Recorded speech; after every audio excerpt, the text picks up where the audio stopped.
93 FM. 93 FM. Equinox Radio. Bonjour. Au Cameroun, la célébration de la fête nationale du 20 mai a cessé d'être la grande messe de l'unité pour devenir le théâtre à ciel ouvert d'une exclusion politique révoltante et systémique.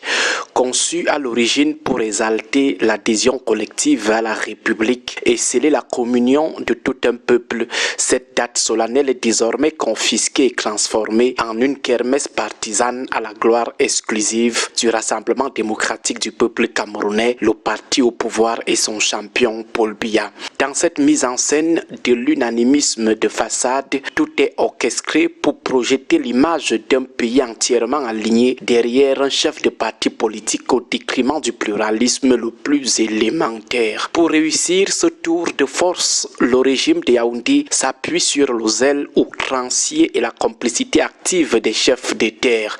Les préfets et sous-préfets ne se comportent plus en arbitre neutre de la cité, mais plutôt en véritable agent d'exécution ou en fusible d'un système de parti-État. Ces administrateurs nommés de manière discrétionnaire par décret présidentiel savent pertinemment que leur carrière dépend de leur docilité au caprice du RDPC.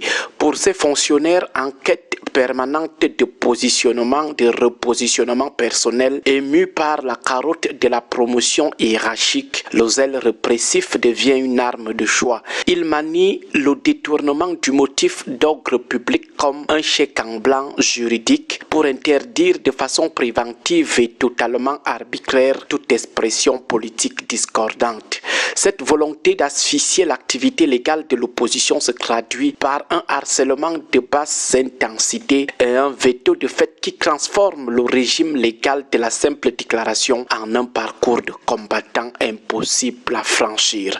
Le cœur du scandale réside dans l'intervention pure et simple d'une règle imaginaire et dépourvue de tout fondement juridique pour justifier la mise au banc des forces politiques redoutées du défilé du 20 mai. Sous le fallacieux prétexte de l'absence de représentants au Parlement, ces administrateurs civils zélés barrent l'accès de la place des fêtes aux formations politiques que le régime redoute. Pourtant, la loi camerounaise de 90 sur les partis politiques est limpide et n'établit aucune distinction entre les formations représentées dans les institutions et les autres lorsqu'il s'agit de fêter l'unité nationale ou, si vous voulez, lorsqu'il s'agit de participer au défilé. Dès lors qu'un parti est légalement reconnu, il jouit des mêmes droits civiques et politiques, y compris celui de participer aux cérémonies officielles. En instaurant ce critère factice de manière informelle, le pouvoir a créé un droit administratif parallèle et gouverne désormais par des circulaires locales qui ne reposent sur aucun fondement constitutionnel. L'objectif inavoué est de fabriquer de toutes pièces une opposition légitime et canalisable face à une opposition dite marginale et jugée trop virulente.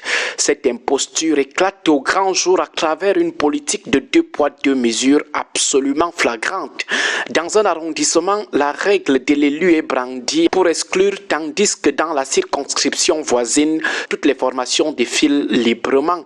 Dans certaines circonscriptions, on sort même des autorisations exceptionnelles pour permettre aux partis alliés au RDPC non représentés de participer au défilé. Quelle imposture! C'est une insulte à la logique institutionnelle car tous ces administrateurs dépendent de la même tutelle, à savoir le ministère de l'administration territoriale. Faut-il alors en conclure avec ironie que les autorités les plus tolérantes choisissent de désobéir aux ordres et que les autres surinterprètent les directives pour plaire au prince? Il faut dire que le RDPC et ses sous-préfets et préfets visent tout simplement les partis politiques redoutés comme le mouvement pour la renaissance du Cameroun. Le régime instrumentalise de manière cynique le choix politique et légitime de ce parti de boycotter les scrutins de 2020 pour lui infliger une double peine administrative et l'effacer de l'espace public.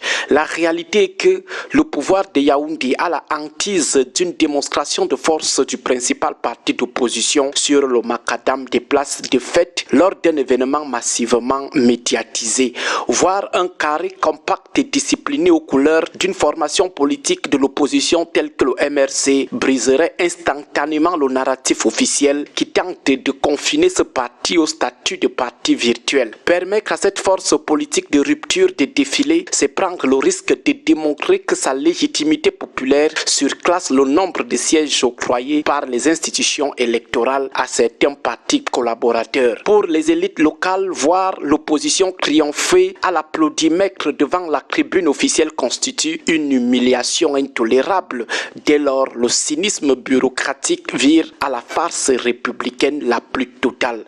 Dans les mêmes lieux où le principal parti d'opposition, le MRC, est banni sous prétexte de son inexistence institutionnelle, on voit défiler avec ferveur des micro-partis satellites et alliés au régime qui ne disposent pourtant d'aucun élu. Le pouvoir accorde ainsi des passe-droits et des autorisations spéciales à des formations spectrales qui ne mobilisent personne tandis qu'il applique la rigueur d'une loi imaginaire à celle qui déplace les foules. Le passe-droit accordé à ces partis faire valoir est le prix de leur docilité et sert à simuler un pluralisme de façade devant les caméras.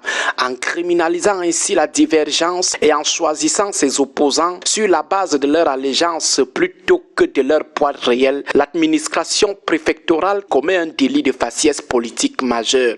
Elle consacre l'exclusion républicaine et démontre que dans le Cameroun actuel, la loyauté au régime crée un droit supérieur à la loi. Agréable journée à tous. 93 FM. 93 FM.